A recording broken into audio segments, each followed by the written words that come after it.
Yeah, look at this nice battery, right? It is a lot smaller than the other batteries we have built before. And this one here is the new Yixiang 12 volt 628 ampere hour battery. Yeah, it's only a 4S battery, very compact, very small, but it will give you 8 kilowatt hours of energy storage. 8! And this is only when we calculate with 628 ampere hours.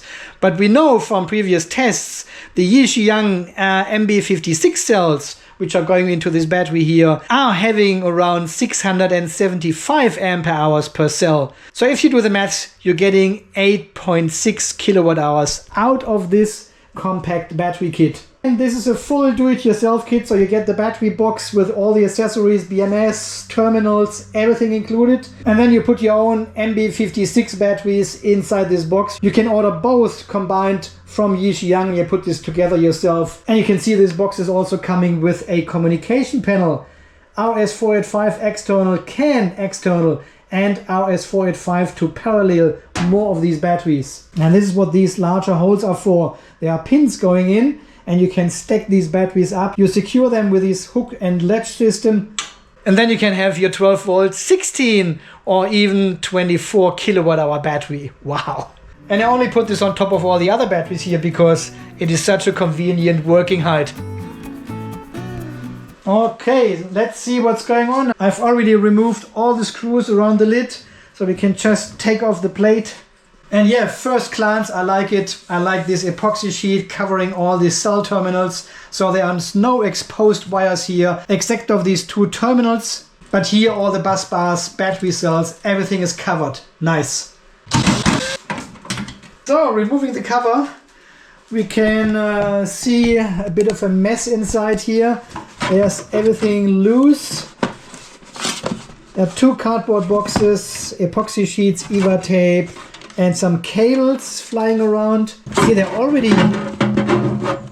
Let me take this one off here.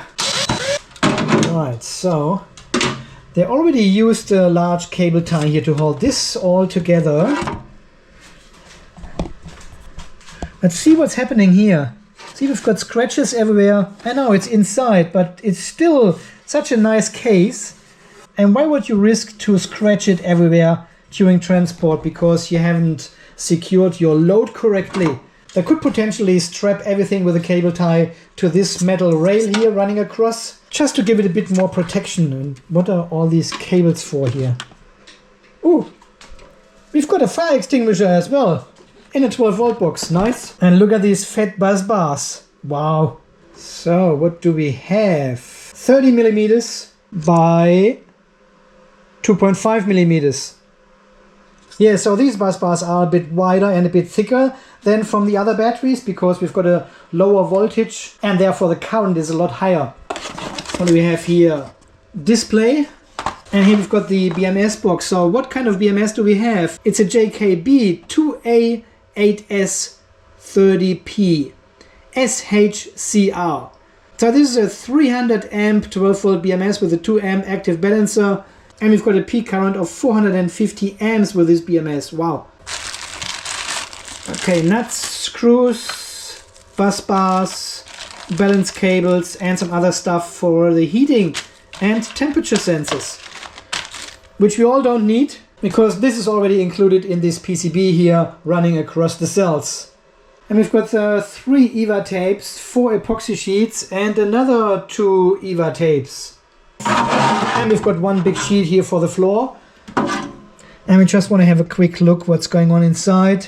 Yeah, see the scratches? I would be so annoyed as a customer because this is clearly avoidable. Look at all these scratches there and there. But if we overlook this stuff, everything else seems to be very, very, very good quality.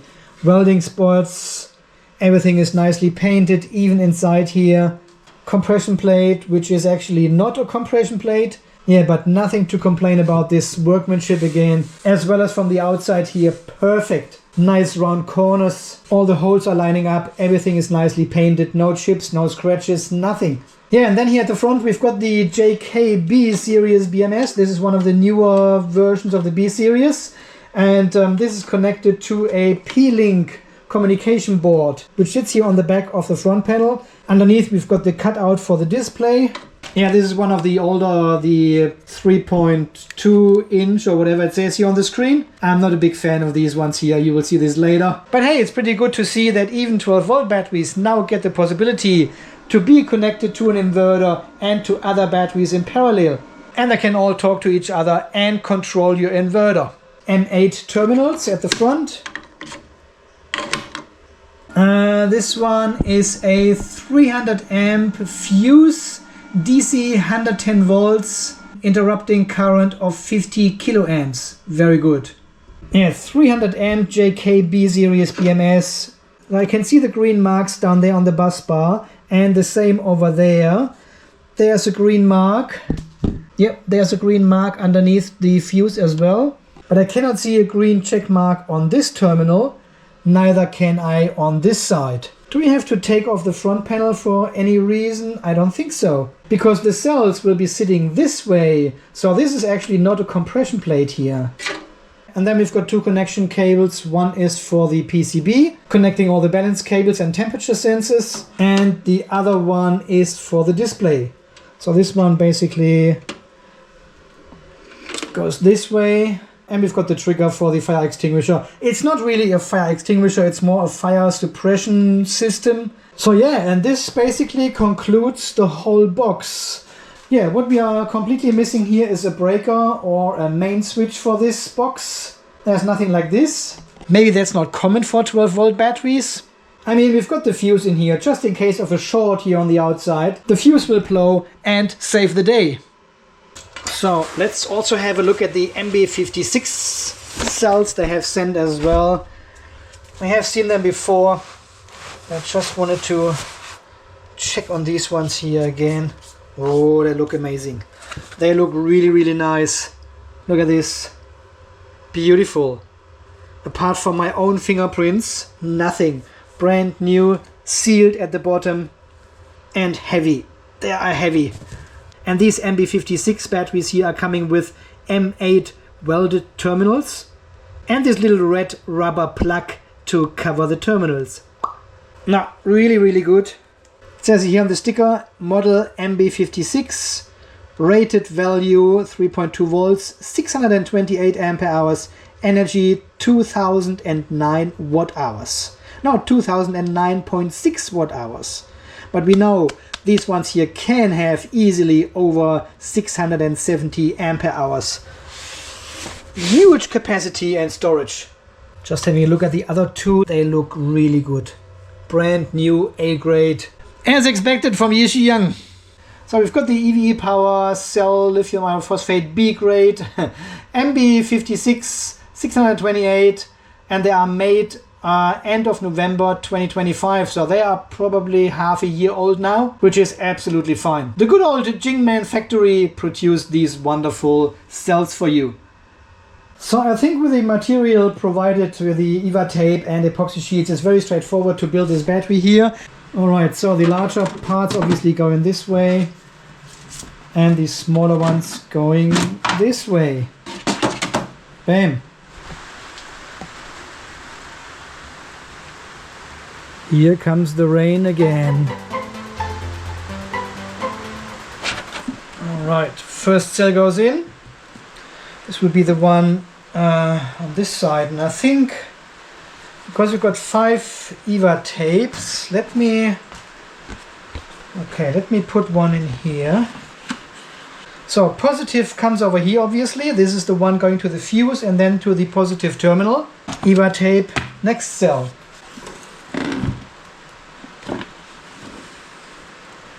So negative, positive, perfect. EVA tape. You know what's coming now. Probably take this one out for a moment. Yeah, you have to slide it down holding at the terminals. There's no other way to grab it somewhere. So, and now we've got the issue already that I cannot fit this other EVA tape in between anymore. Slide in like this, including the EVA tape. Yeah, but now we've got no insulation here to the end, to the battery case. Because even we have a compression plate here at the front, we are not using this as a compression plate because the cells are sitting this way, not that way. And therefore it is very hard, it's actually impossible to put the foam in between and the epoxy sheet at the end. Can I take this out again? Oh, jeez, thankfully. All right, let's move these ones a bit so I can take out this foam here at the end, which we potentially don't need or cannot use. Let it slide in. Okay, so we do some EVA tape in between here, and then we do the yellow epoxy sheet here at the end. It should slide in very easily now. Yes, it does. Okay, so the cells are in no way compact, compressed. No, they are loose, but they have insulation in between, are insulated on the outside. So from a pure electrical perspective, that's fine, but it's not an ideal design. Honestly, I don't know why they have designed it to have the batteries this way instead of this way. So make the battery box a bit wider so the MB56 cell fit in like this, and then stack that way, and we can use the compression plate as the compression plate basically.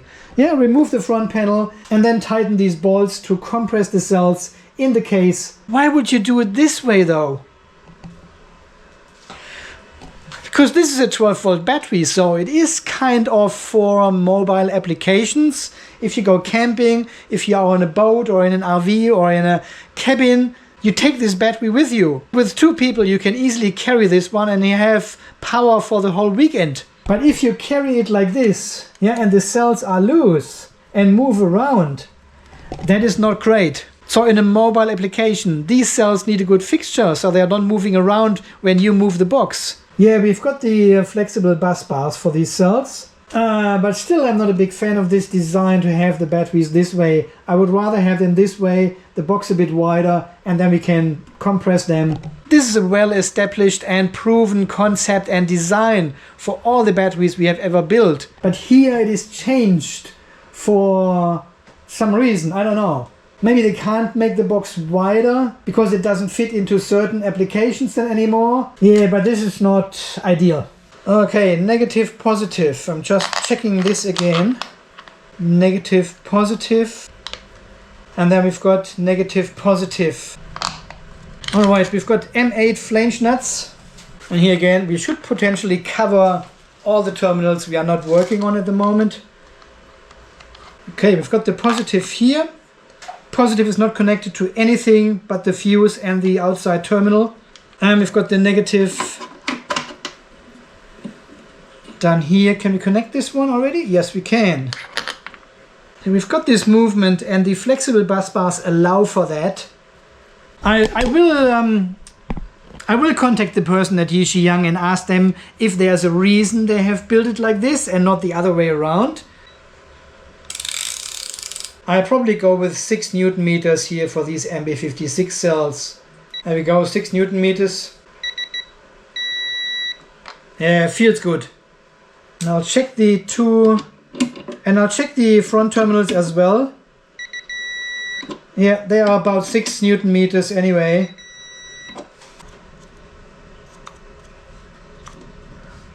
Alright, EVA tape sticker under the PCB holder. And this one goes, B0 is negative, yeah. They are pushing a tiny bit on the batteries, but very, very gently only. And we've got this foam underneath to compensate. I like they have put these notches in the metal, so the screwdriver actually goes in straight to tighten this PCB holder. That's a very nice attention to detail. So B0 goes to B0. Oh, you have to make sure the heat shrink is not underneath your screw. Yeah, the heat shrink is a bit too long in this position. Just try to get it out. And the temperature sensor goes on the other side. And here again, heat shrink is too long, sits underneath the ring lock. And then we've got two B4 and B positive going on the positive of the battery. One is balance cable for the cell 4, the other one is the positive power supply for the BMS. Alright, just checking the cables again. I think this concludes the build of this battery. It probably goes somewhere like this and then sits somewhere here maybe. So like this. And this is the first time we cannot find any loose zip ties in the box. In fact, there are no zip ties at all. What is going on, Yixiang? I may have a spare or two. Alright, I think we've got everything done now. We've got the fire extinguisher probe somewhere over here. And I looped it around the battery. So we've got the terminals all tightened and torqued. We've got the balance cables and temperature sensors mounted and tightened. I think it is time to put the epoxy sheet on top of the battery, and look how beautiful this is now, yeah? When you open the lid, nothing is exposed, all the terminals, all this dangerous stuff here, completely hidden, isolated. I like it. There's only one plug going into the display. Let me pull the cable back and clips this in. Yeah, perfect fit. And look at this cable mess here. Would you build a battery like this? I certainly wouldn't. Alright, so I've organized the cables here with the missing cable ties. That's what they are for. And here in the last step we only need to plug in the balance cables. There we go. This sits on top of it, because when you open the lid and want to disable the BMS, you just pull this plug. So it's better to have the cables on top of that. Alright, just checking all the plugs here. That is all plugged in. Everything is done. I think we can turn it on. Yes! Got a green light. And look how bad this display is. Look how bad this is. It is almost not readable. Yeah, from down here you can read it actually better. From here it is impossible. Alright, we've got 100%, 14 volts and 3.529 per cell average or minimum maximum. I don't know what this number actually shows. And we've got 200 degrees. No, 20.0. It's almost 200. Yeah, and this is because I have already pre-charged these cells here. It took forever because they're coming with like 25-30% state of charge, and you need to fully charge them and balance them and everything. Yeah, but now, without further to do, we can do a discharge test and see how much capacity, how much energy we are getting out of this battery here. 8 kilowatt hours minimum, 8.6 maximum. See, and these are the little set screws you put into these holes here. Yeah, I've got 4 of them, and then the next battery sits on top of it, and these ones poke into the box of the one above. So they are not shifting around. And additionally, you use this hook and latch system. I'm not sure if this actually makes anything, because this is a 50 kilo battery. It looks a bit flimsy for holding 50 kilos in place, or even 125 kilos. Now, what am I saying? 250 kilos. Okay, let's have a very quick look at the BMS. What we got here, Yixiang 12628. I can also show you a quick glimpse at the new JK BMS app. This is still a beta version I'm testing for them, so it's not finalized. It has some issues like the low and high cell voltage. They are swapped at the moment. But anyway, we have a look at about and see. We have a version 19 B-series BMS. And it's running the software version 1904. Okay, so we can upgrade this BMS here with a newer version at some stage then, if JK ever publish the firmware updates for these BMS. Alright, that's all good.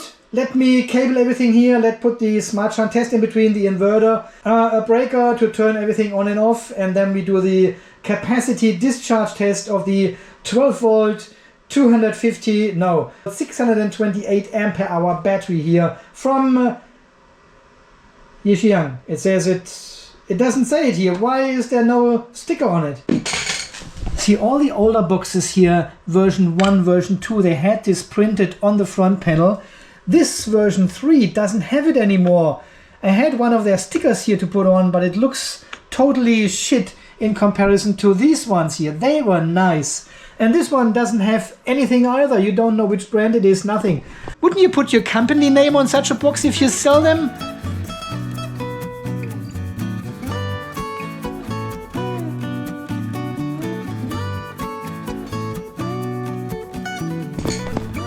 Good morning, my friends, and welcome back to the Off-Grid Garage here. It's just another morning.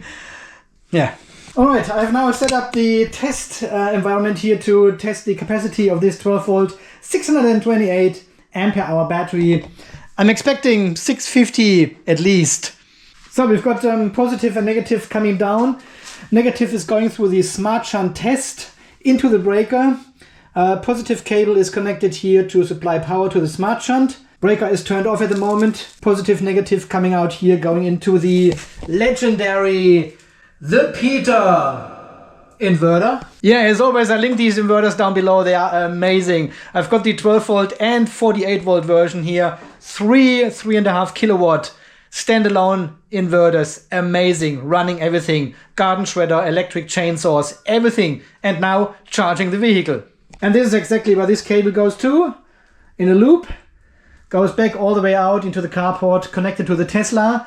As soon as I turn on the inverter here, the car will start charging. And then we can adjust the charging speed via the app. So we can have roughly 120 amps or so. And I left the... No, I want to take off the lid again. Because we want to have a look with the infrared camera after 5 hours of discharging with 100 amps. And we can find out if there are any thermal issues with this battery. Okay, let's turn on the battery first. We are still on 100% and 13.9 volts. So we want to have a look. All the batteries got 9 millivolt deviation. Balancer is still running because we are over 3.45 volts. But that's fine, the battery is fully charged. So that is all good. And we go into the Victron and reset the smart shunt test. This one here, not the wrong one again. 7%. We need to set this one now to 6 to 8 ampere hours. Rated capacity. Charged voltage doesn't matter in this case because we can set this one here to 13.8 because we are not going to charge the battery through the smart shunt. This is a discharge test. Synchronize. We set this one to 100% now. And I think this is pretty much everything we need. 14.6. We need to reset the history. Bam. Alright, everything is on 0 here. Alright, let's turn on the breaker and turn on the inverter. See what it says. Ramping up. 232 volts, 14 volts battery voltage and 16 degrees we have inside. Nice, Peter. Okay, let me plug in the car and then we start the test. I'll set this one here to 80%. So it should be 7 kilowatt hours, 8.5 kilowatt hours. Okay, we start with 6 amps first and see how much current we're getting here in the BMS. Ooh, this is already 110 amps. Wow, with 6 amps charging. So we roughly want to do a 0.2C discharge test with this device. So 629, that would be 60, 120, 125 amps around. So we can actually go probably 1 amp up to 7 amps. We've got 140 amps, that's fine. But just for the sake of testing, let's go a bit higher because this baby here can produce 300 amps. Let's go to 10 amps.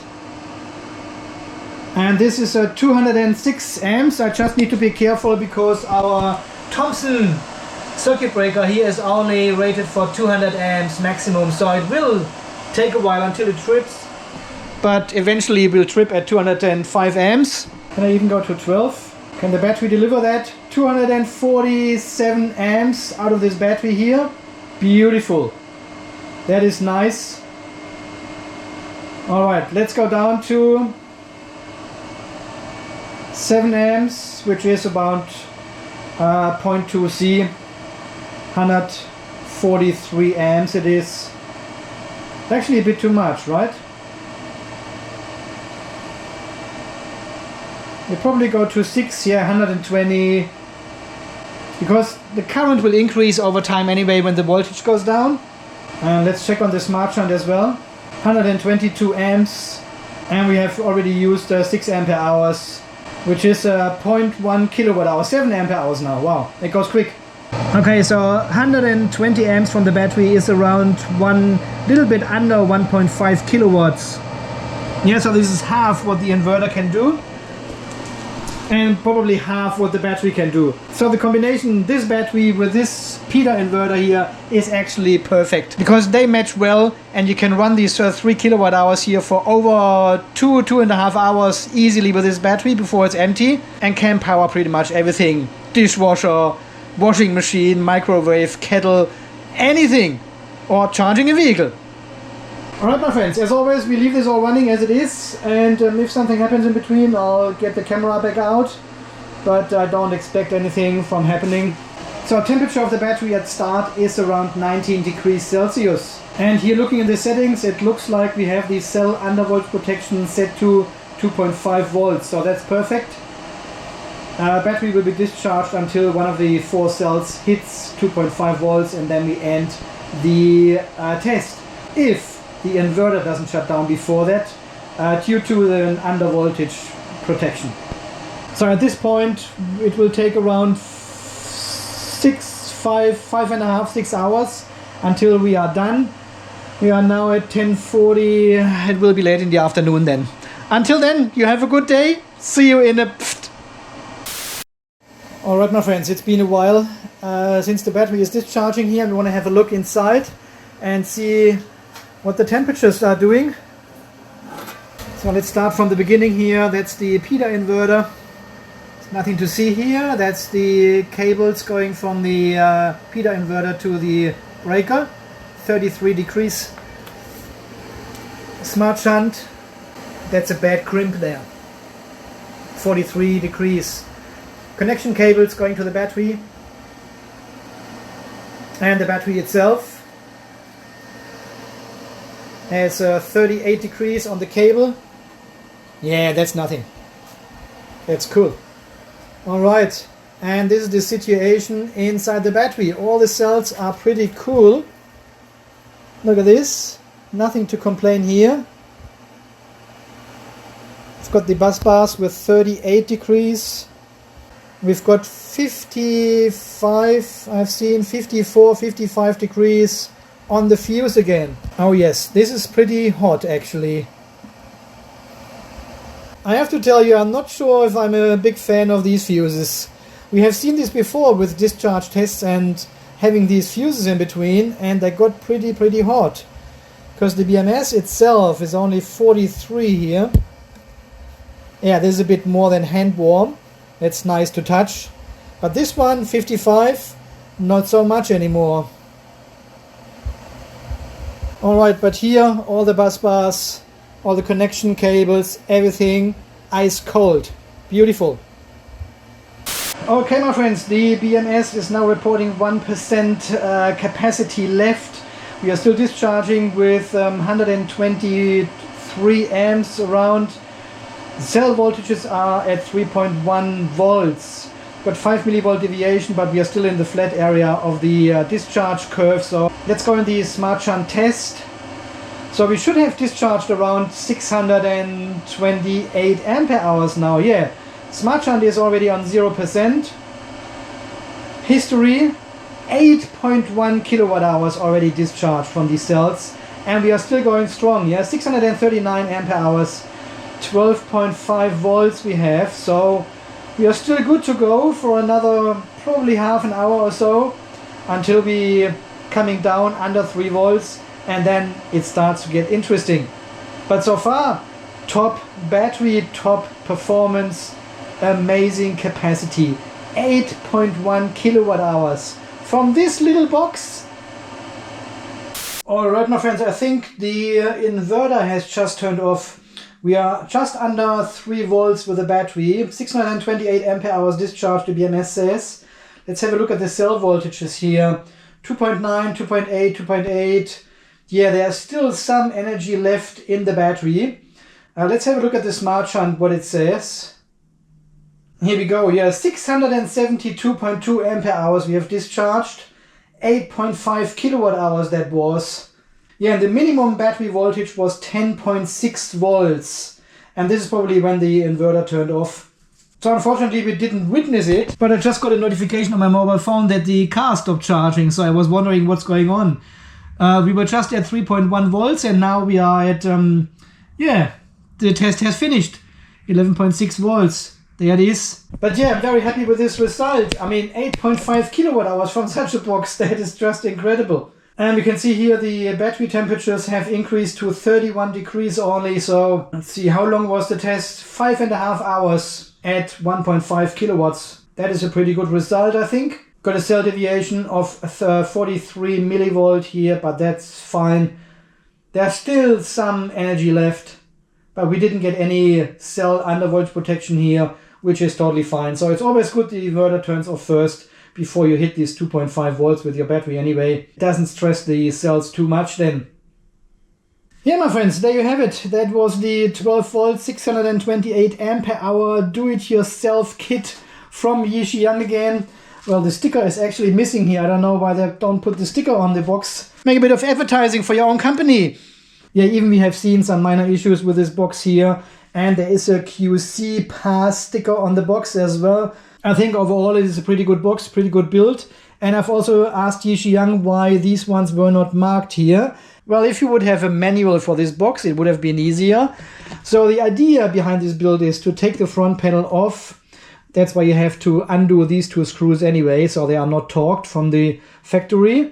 And then you take the compression plate out, and then you slide your batteries in basically. And they said they are actually able to fit 4 of these EVA tapes in this box then.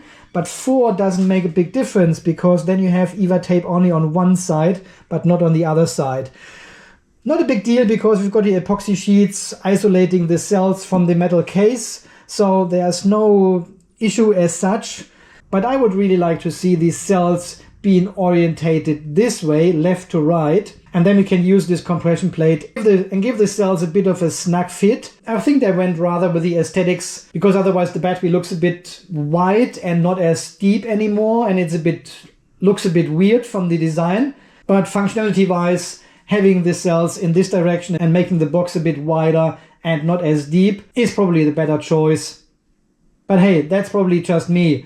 So with these cells not being really fixed inside this box here, I would not recommend using this as a mobile battery as such, because when you move the battery around, when you have them in a car or something and go camping and take this battery with you, the cells are always moving a little bit.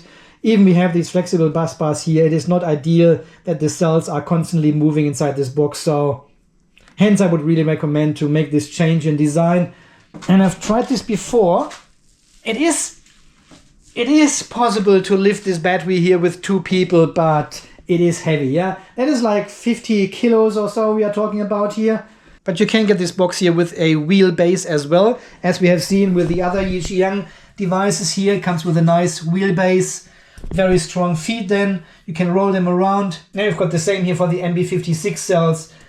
Nice wheelbase, very stable and easy to move around. And you get the same for the 12 volt box here as well. So you can stack them up, 2, 3, 4 of them on top of each other with these little pins. And then the hook and latch system, which holds it in place. Yeah, I'm a bit concerned with this fuse here because it gets fairly hot. Even with only 120 amps, we're getting over 55 degrees with this fuse. So I'm not sure if this is the right choice for all these batteries now, but this is just what they are going with. And I really don't think people will use this battery with close to 300 amps for a very long time. That might be a peak if you turn on a kettle or something to boil some water for a couple of minutes or so, and then the current goes down to your default standby or base load, so to speak. So it can deliver 300 amps, but this is certainly not a current which should be pulled from this battery for a very long time. This is more like with these cells inside, it gives you more capacity and the battery will last for a very long time.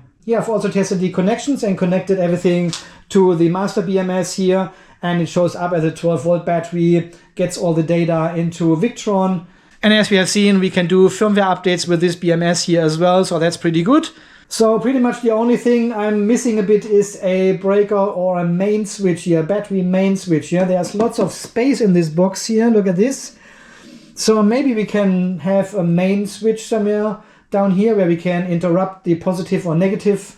It's just all the other batteries, they have breakers usually, and we use them as a main switch to physically disconnect the circuit of the battery. This is a bit missing here, but this is also missing with all the other 12-volt batteries. So Yixiang, why not be the first to introduce this?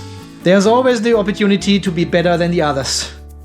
Yeah, I like the new design of this box here with the round corners. This is a bit of like the EVE battery style cases we have seen. Very nice design, very nice quality and workmanship. Build quality outstanding as usually. We've got the fire extinguisher or fire suppression system, I would say. Got the PCB here with the holders. Everything is EVA taped, isolated. Really nice and thick bus bars. So yeah, if you are living in the world of 12-volt batteries, that's probably one for you.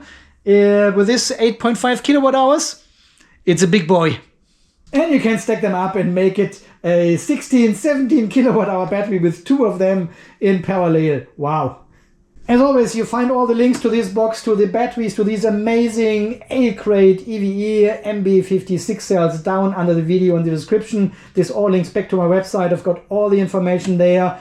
There are discount codes and also links to their shops online and Alibaba as well. Alright my friends, as always, thank you so much for watching. Thanks for all your amazing support here on the channel. We've got over 123,000 subscribers now on the channel. That is mind-blowing. Thank you so much for that. More videos on this channel are on the way. They are coming out soon. If you enjoy this sort of content, drop me a like, subscribe if you are new here, become a channel member and get some exclusive material, at least from time to time.